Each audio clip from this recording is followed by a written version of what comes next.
เอาจริงอีกสักครั้งที่พลาดพลั้งก็แล้วไปชีวิตสู่เส้นชัยด้วยหัวใจที่เอาจริงเอาจริงเกิดขึ้นได้เพียงขวนขวายศึกษายิ่งคบครูผู้รู้จริงโจทย์ยากยิ่งอย่างง่ายดายเอาจริงอีกสักครั้งพลาดพลั้งใช่ถึงตายชนะก็สบายหากพ่ายแพ้แค่ธรรมดาแต่สิ่งหนึ่งที่เราได้คือฝ่ายดีอันมีค่าผู้รู้ย่อมบูชาคุณค่าใจที่ฝ่ายดี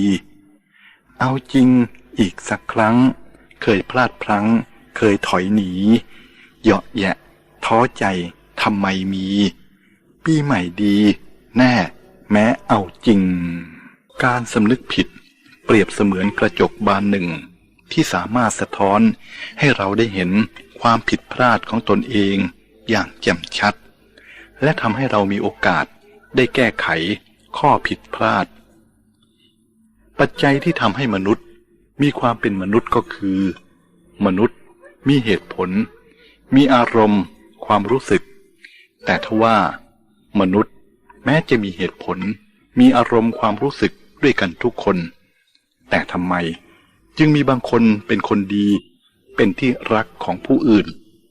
บางคนเป็นคนเลวเป็นที่จงเกลียดจงชังของผู้อื่นเล่าความแตกต่างของบุคคลสองประเภทนี้อยู่ที่ว่าคนคนนั้นรู้จักสำรวจตรวจสอบตนเองทำผิดแล้วรู้จักสำนึกผิดหรือไม่การสำนึกผิดเป็นหัวใจของการขัดเกลาตนเองเป็นกรรมการที่ชี้ขาดว่าคนคนนั้นมีสติสัมปชัญญะมีคุณธรรมหรือไม่คนที่ไม่รู้จักสำนึกผิดจะเป็นคนที่ไม่รู้จักให้อภัยผู้อื่นและเป็นคนที่ไม่รู้จักตนเองไม่รู้จักผู้อื่นองค์กรใดมีสมาชิกเช่นนี้จักปั่นป่วนวุ่นวายไม่รู้จักจบสิ้นสำหรับปราชญ์แล้วเมื่อทำงานเสร็จสิ้นไปชิ้นหนึ่งเขาจะต้องสำรวจตรวจสอบอย่างถี่ถ้วนแก้ไขปรับปรุงงานธรรมดาชิ้นนั้นให้วิจิตรประดุจดังศิลปะอันทรงคุณค่าแต่สำหรับคนที่ชอบใช้อารมณ์นั้นนอกจากจะไม่ยอมสำรวจตรวจสอบตนเองแล้วยังชอบฟื้นฝอยหาตะเข็บชอบแก้แค้นโดยไม่คำนึงถึงผลได้ผลเสียชอบขยายเรื่องเล็กให้กลายเป็นเรื่องใหญ่ทำเรื่องใหญ่ให้บานปลายจนแก้ไขเยียวยาไม่ได้ผลสุดท้ายก็ทำให้ตนเองและญาติมิตรต้องเจ็บปวดโบราณท่านสอนไว้ว่าก่อนที่จะว่าคนอื่นขอให้ดูตัวเองเสียก่อนถ้าหากมนุษย์ทุกคนปฏิบัติตามคำสอนนี้องค์กรสังคมและประเทศชาติก็จะมีแต่ความสุขความเจริญการเริ่มต้นที่ดีเท่ากับชนะไปแล้วครึ่งหนึ่งภาษิตคำนี้ให้แง่คิดแก่เราดีมากเพราะฉะนั้นในแต่ละวันเราจึงควรเริ่มต้นวันใหม่ให้สดใสมีความสุขกันตั้งแต่เช้าตรู่เลยทีเดียวการตื่นแต่เช้าจะช่วยให้วันนั้นไม่คลุกคลักเพราะมีการเตรียมตัวที่ดีทุกสิ่งทุกอย่างจึงดำเนินไปตามโครงการอย่างราบรื่นแม้จะมีอุปสรรคเกิดขึ้นอย่างฉับพลันเราก็ตั้งตัวรับปัญหาได้แต่ถ้าเราตื่นสายเราจะพบว่าตัวเองอารมณ์เสียทั้งวันและวันนั้นก็จบลงอย่างทุลักทุเลที่สุดคนที่ใฝ่หาความก้าวหน้าอย่างกระตือรือร้นนอกจากจะต้องตั้งโครงการประจำวันแล้วยังจะต้องมีโครงการประจำปีอีกด้วยถ้ามีโครงการประจำปีชีวิตในปีนั้นก็จะมีจุดมุ่งหมายไม่เลื่อนลอยเคว้งคว้างไร้แก่นสารพอสิ้นปีสรุปงานปั๊บเราก็จะพบกับผลงานที่น่าชื่นใจซึ่งตัวเราเองเป็นผู้ทำเอาไว้เพราะฉะนั้นวันขึ้นปีใหม่จึงควรเป็นวันที่เราจะได้เริ่มต้นชีวิตใหม่ให้มีความสุขความเจริญยิ่งขึ้นไม่ควรที่จะไปฉลองปีใหม่ด้วยการเที่ยวเตร่ ดื่มกินจนเกินขนาดเป็นเหตุให้เงินหมดกระเป๋าต้องเริ่มต้นชีวิตใหม่ด้วยการไปกู้หนี้ยืมสินหรือเกิดอุบัติเหตุเสียเลือดเสียเนื้อหรือทะเลาะวิวาทกับผู้อื่นจนต้องถึงกับขึ้นโรงขึ้นศาลถ้าเรามีสำนึกที่ดีปีใหม่ก็จะเป็นปีแห่งความรุ่งโรจน์ของชีวิตบทเรียนจากความยากจนทนทุกข์เป็นบทเรียนที่มีค่าคนเราสามารถใช้ความยากจนค้นหาความจริงใจได้เพราะในความสุขสบายนั้นยากที่จะพิสูจน์ความรักที่จริงใจบทเรียนจากความยากจนทนทุกข์เป็นบทเรียนที่มีค่าคนเราถ้าไม่งมงายกับความร่ำรวยจนเกินไปความยากจนก็ไม่สามารถสร้างปัญหาให้กับจิตใจของเราได้บทเรียนจากความยากจนทนทุกข์เป็นบทเรียนที่มีค่าคนเราเพียงแค่ขยันและซื่อสัตย์ยังไม่พอที่จะชนะความจนเรายังจะต้องกล้า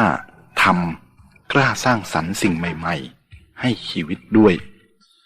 บทเรียนจากความยากจนทนทุกข์เป็นบทเรียนที่มีค่าคนเราเมื่อยอมรับแต่ไม่ยอมแพ้แก่ชะตาชีวิตของตนเองการทำดีจะค่อยๆเปลี่ยนชะตาชีวิตให้ดีขึ้นเองบทเรียนจากความยากจนทนทุกข์เป็นบทเรียนที่มีค่าคนเราเมื่อไม่ตกเป็นทาสของความสุขจากการได้มีได้เป็นแล้วแม้ว่าชีวิตจะอัตคัดเงินทองแต่ก็ไม่นับว่ายากจนเราให้กำลังใจตนเองได้ด้วยการมองหาข้อดีจากความยากจนของเราทุกสิ่งทุกอย่างในชีวิตต่างมีข้อดีข้อเสียอยู่เสมอเราให้กำลังใจตนเองได้ด้วยการใช้ความยากจนฝึกฝนตนเองให้เข้มแข็งความยากจนทนทุกข์นั้นทำให้คนรู้จักตนเองได้ดีที่สุดเราให้กำลังใจตนเองได้ด้วยการบอกตนเองว่าที่เราต้องการจริงๆคือความสุขและความสุขที่แท้จริงก็ใช่ว่าจะหาได้จากความมั่งมีเท่านั้นเราให้กำลังใจตนเองได้ด้วยการรู้ว่าคนจนและคนรวยต่างก็มีความทุกข์คนจนใช่ว่าจะพ้นทุกข์พ้นร้อนไปเพราะความร่ำรวยก็หาไม่เราให้กำลังใจตนเองได้ด้วยการพิจารณาดูตนเองด้วยใจเป็นธรรมที่เราเป็นทุกข์อาจเพราะเราไม่อยากจนมิใช่เพราะเรายากจนการสร้างตัวสร้างฐานะแม้ต้องใช้เวลายาวนานแต่ก็โดยอาศัยเวลาที่ยาวนานนั้นมนุษย์จึงปรับปรุงและเปลี่ยนแปลงตนเองได้การสร้างตัวสร้างฐานะแม้ยากแค้นแสนเข็ญแต่ก็โดยอาศัยความยากแค้นแสนเข็ญนั้น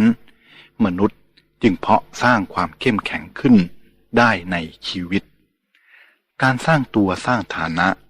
แม้ต้องหวานอมขมกลืนแต่ก็โดยอาศัยความหวานอมขมกลืนนั้นมนุษย์จึงเก็บเกี่ยวคุณค่าของการอดกลั้นไว้ได้การสร้างตัวสร้างฐานะแม้ต้องล้มเหลวครั้งแล้วครั้งเล่าแต่ก็โดยอาศัยความล้มเหลวครั้งแล้วครั้งเล่านั้นมนุษย์จึงสังเกตและเรียนรู้ถึงเหตุแห่งปัญหาของชีวิตได้การสร้างตัวสร้างฐานะแม้ต้องใช้ศรัทธาอย่างใหญ่หลวงแต่ก็โดยอาศัยการมีศรัทธาอันใหญ่หลวงนั้นมนุษย์จึงค้นพบสาระสำคัญแห่งการมีชีวิตของตนเองได้เราให้กำลังใจตนเองได้ด้วยการให้โอกาสตนเองที่จะค่อยๆเก็บออมดูแต่ปลวกยังสร้างรังของมันได้ด้วยธุลีดิน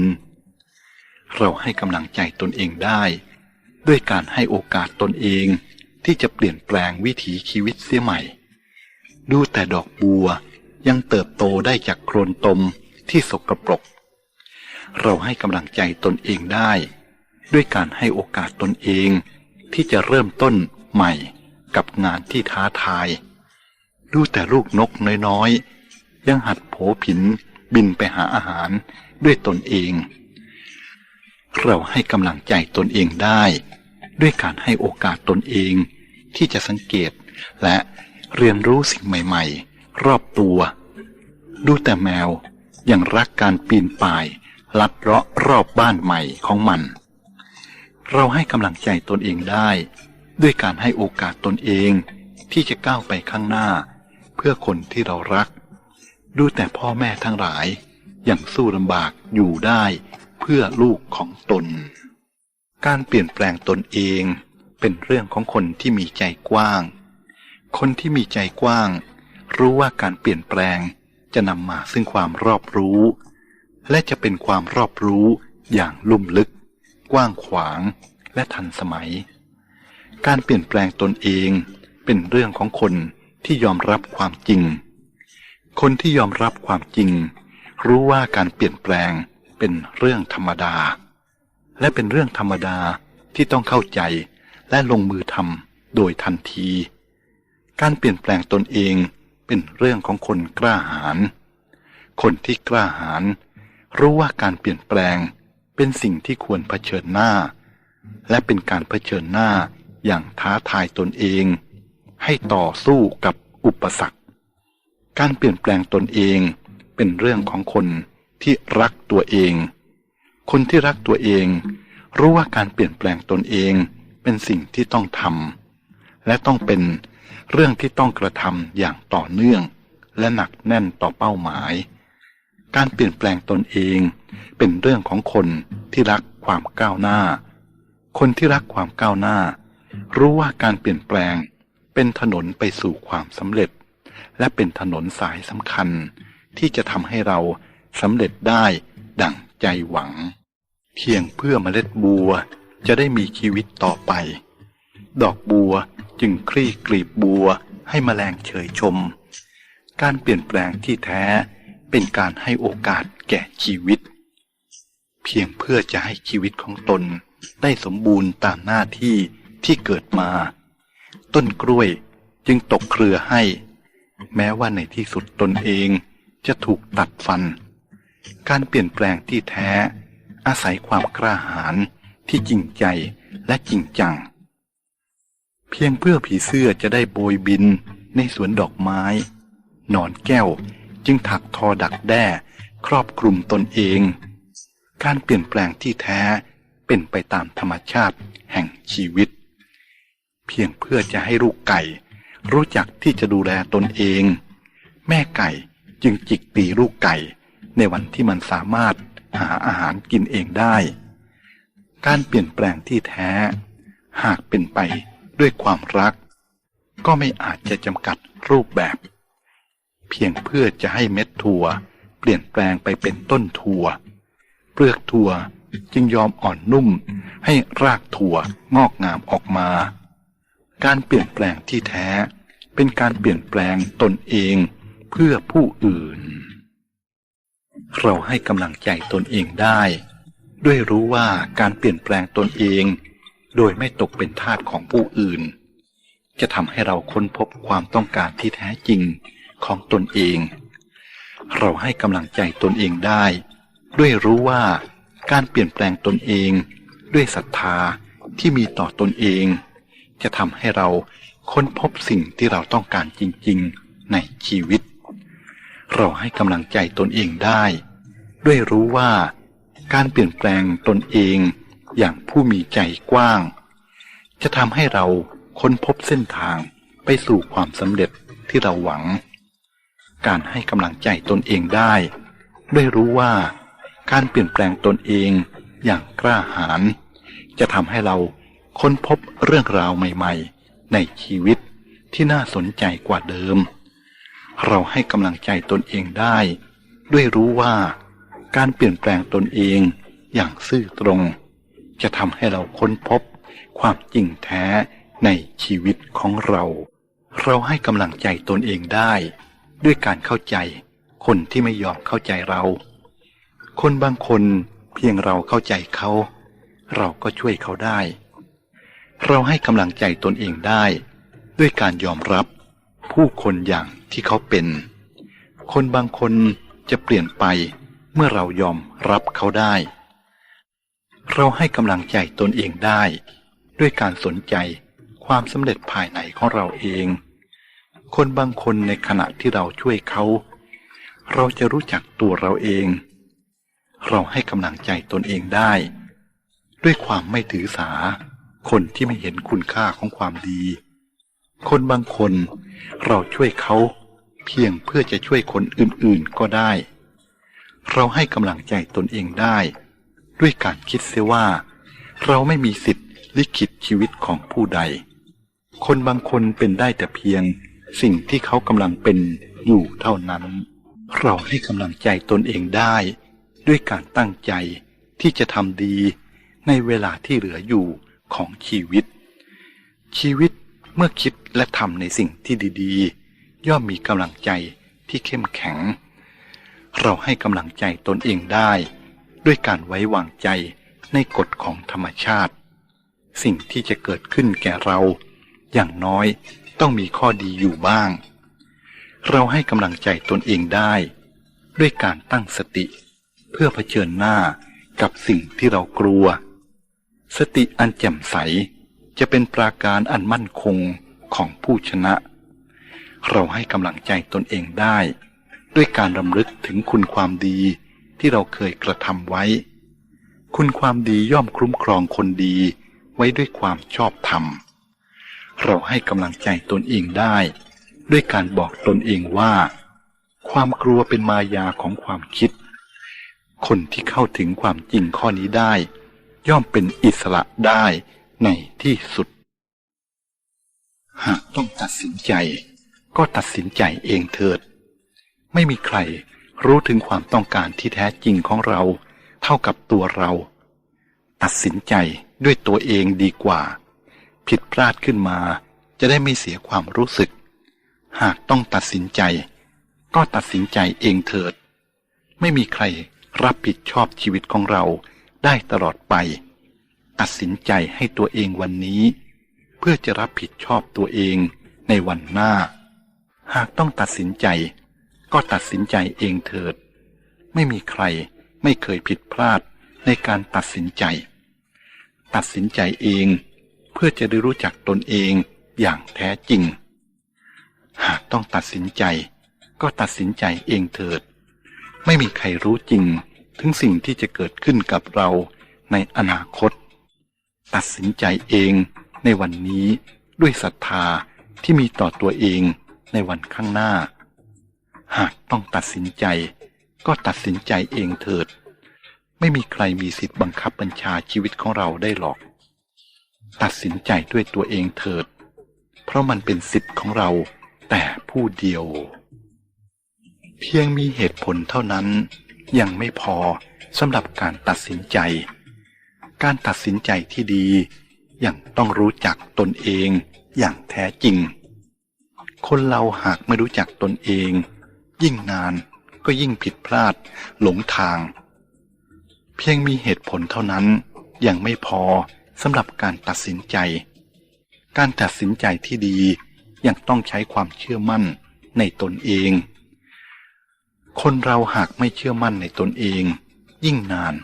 ก็ยิ่งยุ่งยากสับสนเพียงมีเหตุผลเท่านั้นยังไม่พอสำหรับการตัดสินใจการตัดสินใจที่ดียังต้องอาศัยความเด็ดขาดเข้มแข็งคนเราหากไม่เด็ดขาดยิ่งนานก็จะยิ่งทำร้ายชีวิตเพียงมีเหตุผลเท่านั้นยังไม่พอสำหรับการตัดสินใจการตัดสินใจที่ดียังต้องมีศรัทธาต่อชะตาชีวิตของตนคนเราหากไม่ศรัทธาตนเองยิ่งนานยิ่งอ่อนล้าสิ้นหวังเพียงมีเหตุผลเท่านั้นยังไม่พอสำหรับการตัดสินใจการตัดสินใจที่ดียังจะต้องอาศัยจิตใจที่แจ่มใสสดชื่นคนเราหากไม่ตัดสินใจด้วยสติแจ่มใสยิ่งนานยิ่งไร้มิตรสหายเราจะมีความสุขอันอบอุ่นมากขึ้นเมื่อเราดำรงชีวิตอยู่ อย่างคนตัวเล็กๆที่พอใจในความเป็นอยู่ในงานและในความเป็นตัวของตัวเองเราจะสุขสงบและแจ่มใสมากขึ้นเมื่อเราดำรงชีวิตอยู่อย่างคนผู้ให้อภัยในความผิดพลาดของผู้อื่น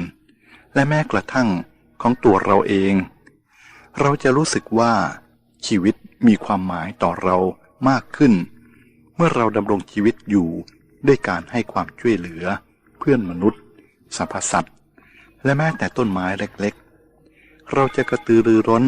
และสร้างสรรค์งานได้มากขึ้นเมื่อเราดำรงชีวิตอยู่ด้วยกิจกรรมหรือการงานที่เราพอใจ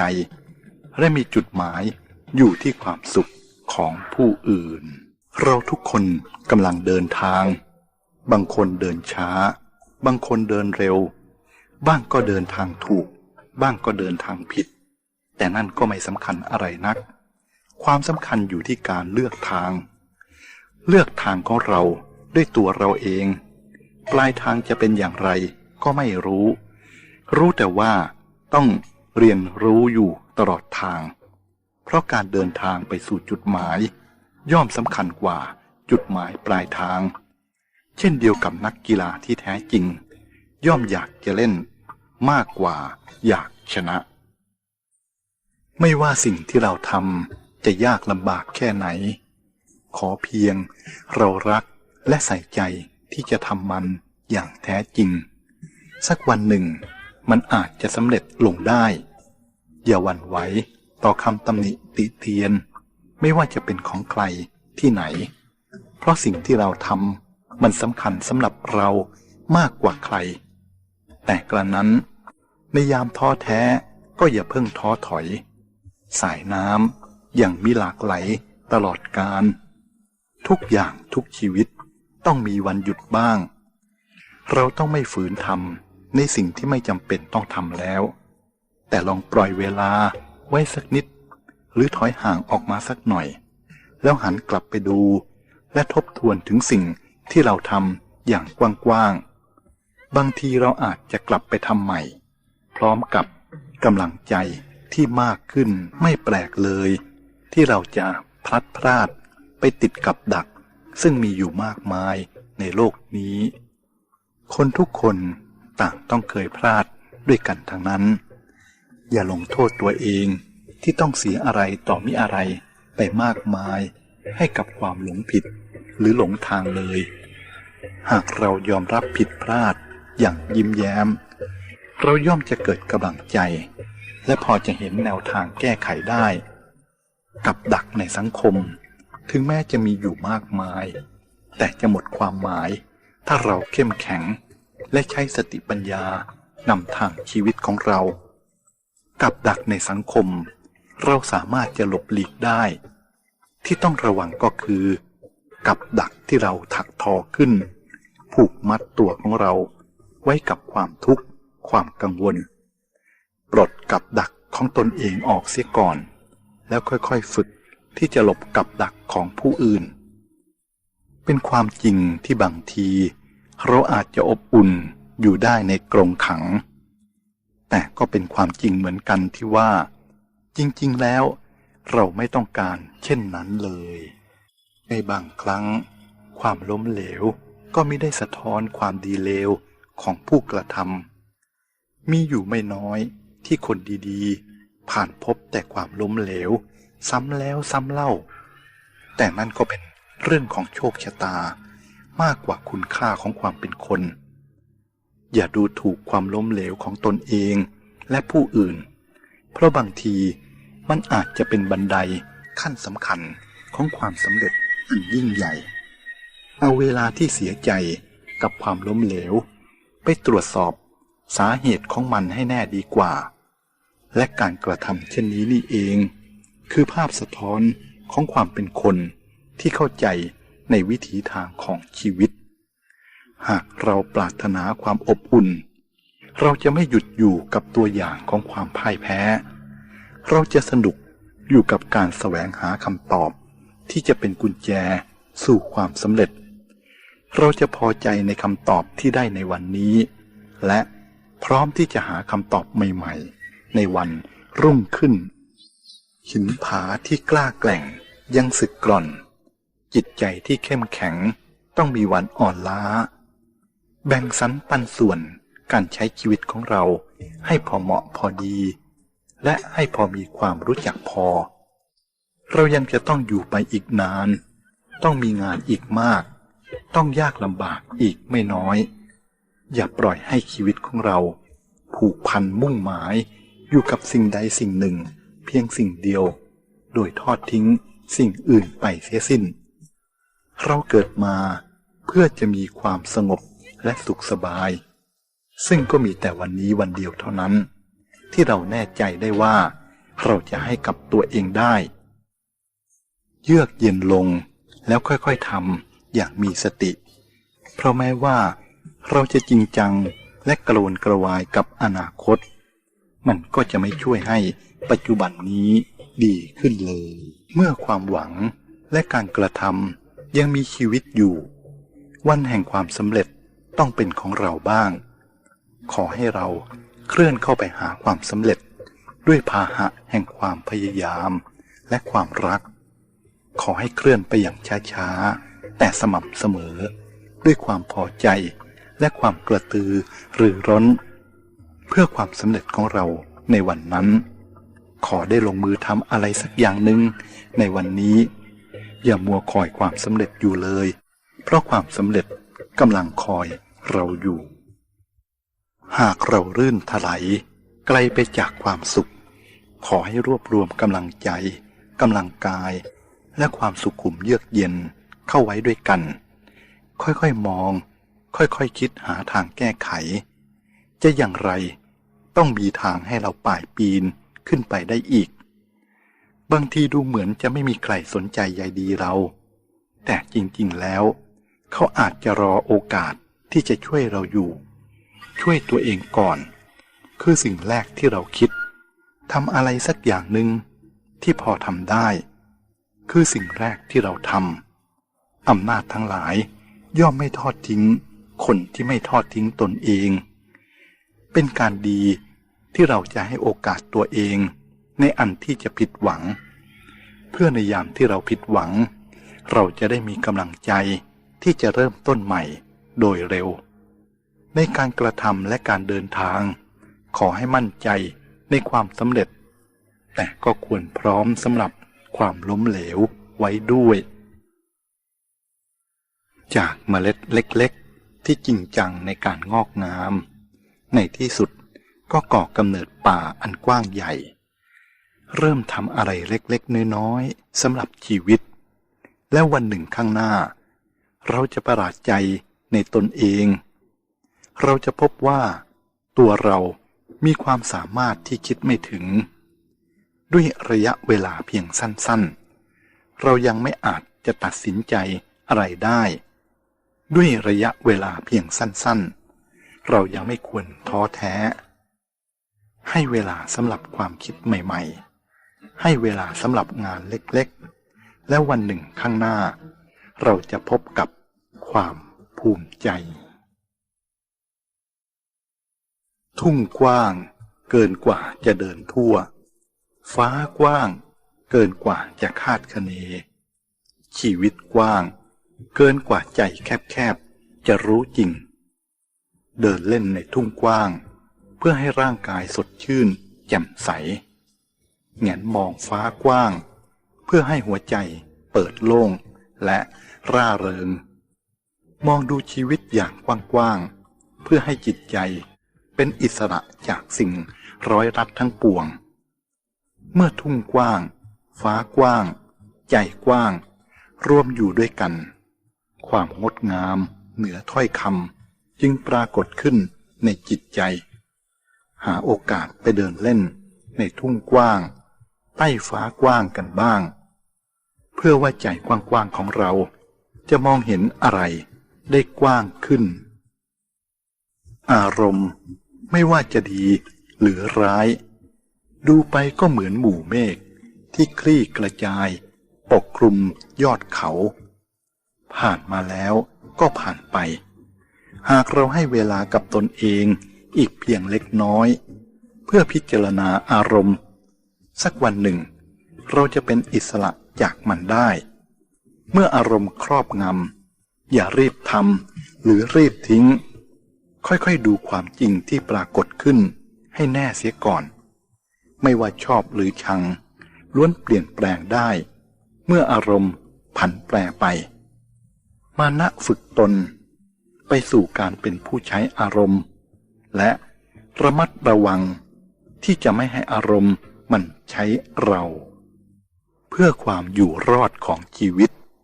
มีบางครั้งที่เราต้องทำในสิ่งที่เราไม่อยากทำอย่าฝืนลิขิตของฟ้าดินจนเกินไปถึงคราวต้องทิ้งใบก็จำยอมอดทนและอดทนเพื่อผลิใบและดอกผลเมื่อฝนมาเพื่อความก้าวหน้าของชีวิตมีบ้างบางครั้งที่เราต้องเลิกทำในสิ่งที่เราชอบทำขอให้เราพร้อมเสมอสำหรับการแก้ไขเพราะด้วยความรักและความมานะอดทนในที่สุดสิ่งที่เลวร้ายจะค่อยๆกลายเป็นดีในยามที่ร้อนรนหรือไม่สบายใจไปเดินเล่นที่ไหนสักแห่งเพื่อผ่อนคลายต้นไม้ที่เขียวชอุ่มจะช่วยให้จิตใจแจ่มใสสดชื่นนั่งพักใต้เงาไม้ใกล้ริมน้ำอันร่มรื่นแล้วมองดูตัวเองที่ปรากฏอยู่บนพื้นน้ำราบเรียบเราจะยิ้มให้ตัวเราจะเยือกเย็นลงเราจะเรียกพลังทั้งหมดกลับคืนมาสู่การคิดการตัดสินใจและการเริ่มต้นใหม่อีกครั้งเมื่อทุกอย่างสงบเรียบร้อยเราจะลาหมู่ไม้และสายน้ำแห่งมิตรภาพไปอย่างเงียบๆด้วยสำนึกแห่งความขอบคุณเนิ่นนานมาแล้วที่สายน้ำไหลจากที่สูงสู่ที่ต่ำและอีกนานจนไม่อาจจะนับสายน้ำก็ยังคงหล่อเลี้ยงชีวิต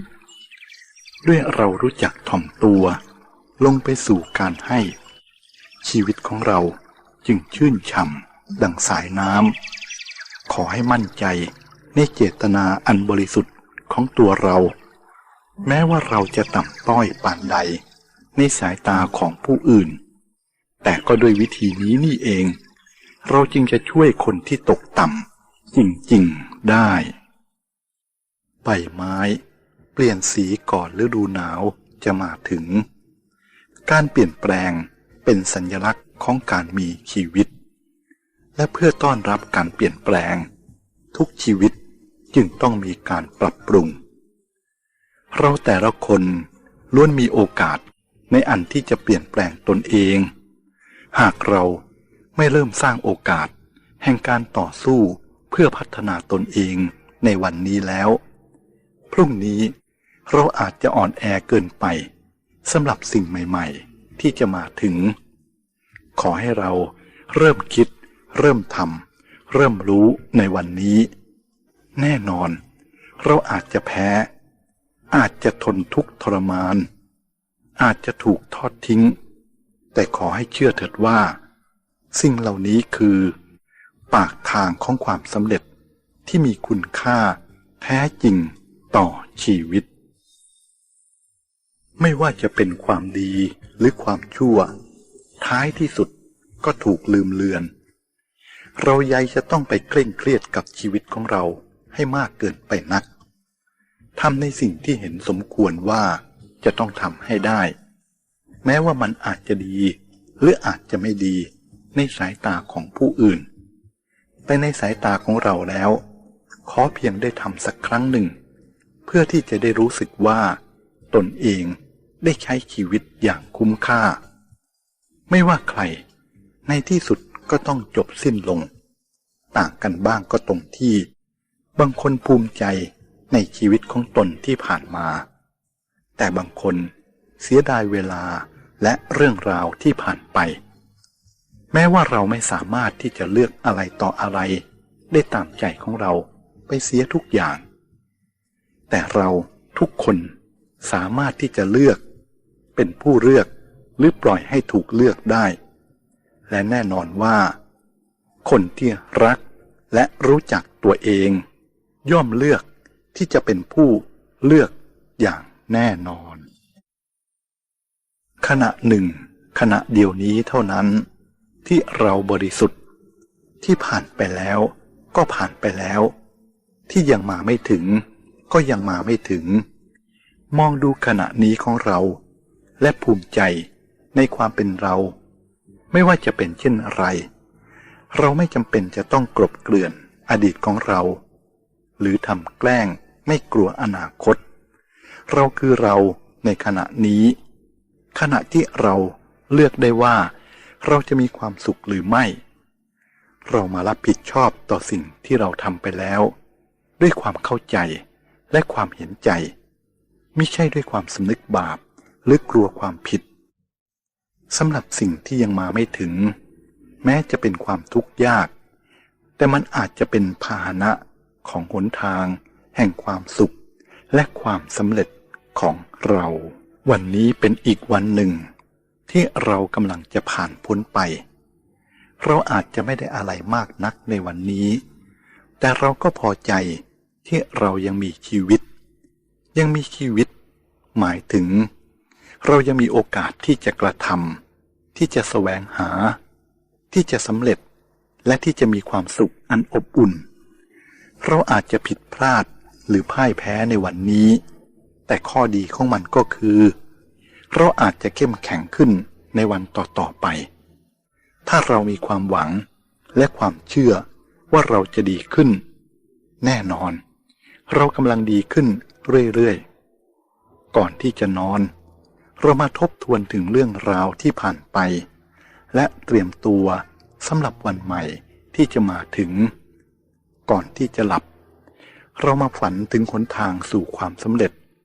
ฝันถึงความสมสุขสมหวังความฝันในยามตื่นจะช่วยให้เรามีกำลังใจที่จะผลักดันตัวเองให้ไปใกล้กับสิ่งที่เราฝัน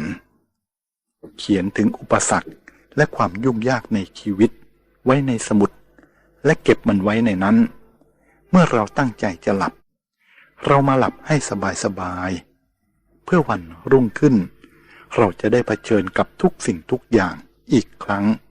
และมันก็จะดีขึ้นคนส่วนใหญ่มักจะละเลยเวลาเล็กๆน้อยๆเช่นนาทีวินาทีแต่ว่านับแต่อดีตจวบจนกระทั่งบัดนี้หรือแม้แต่ในอนาคตประวัติศาสตร์อันยาวไกลล้วนเกิดจากการสะสมตัวของวินาทีทั้งสิ้นทรายเม็ดเล็กๆจับตัวกันเป็นภูเขาน้ำหยดเล็กๆรวมตัวกันเป็นท้องทะเลอันกว้างใหญ่จะเห็นได้ว่าสิ่งที่เล็กที่สุดก็ยังสะสมรวมตัวกันเป็นสิ่งมหึมาได้การเวลาก็เช่นกันดังนั้นเราจึงควรถนอมรักเวลาให้มากๆอย่าปล่อยให้วันเวลาอันมีค่า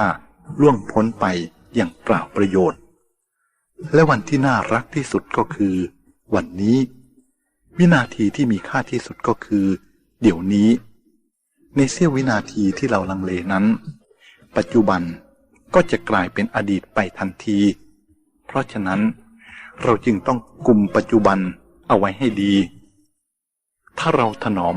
รักเวลาเราก็จะรู้จักใช้เวลาให้เป็นประโยชน์ทำงานทุกอย่างด้วยความตั้งใจไม่ชักช้ายืดยาดไม่เพ้อฝันลมๆแรงๆการทำงานด้วยความไม่ตั้งใจแม้จะใช้เวลาและพลังไปหลายเท่าตัวแต่ก็ไม่อาจทำงานให้ดีได้ดวงตะวันลับฟ้าพรุ่งนี้ก็ยังโคจรขึ้นมาใหม่ใบไม้ร่วงหล่นไปแล้วก็ยังมีวันงอกใหม่เขียวสดได้อีกคราแต่การเวลานี่สิล่วงลับไปแล้วก็ไม่หวนกลับเพราะฉะนั้นเราจึงไม่ควรใช้ชีวิตในวัยเยาว์อย่างไร้ค่าแก่ตัวลงจะได้ไม่เศร้าโศกเสียใจชีวิตคือการต่อสู้ที่เป็นระบบชุดหนึ่ง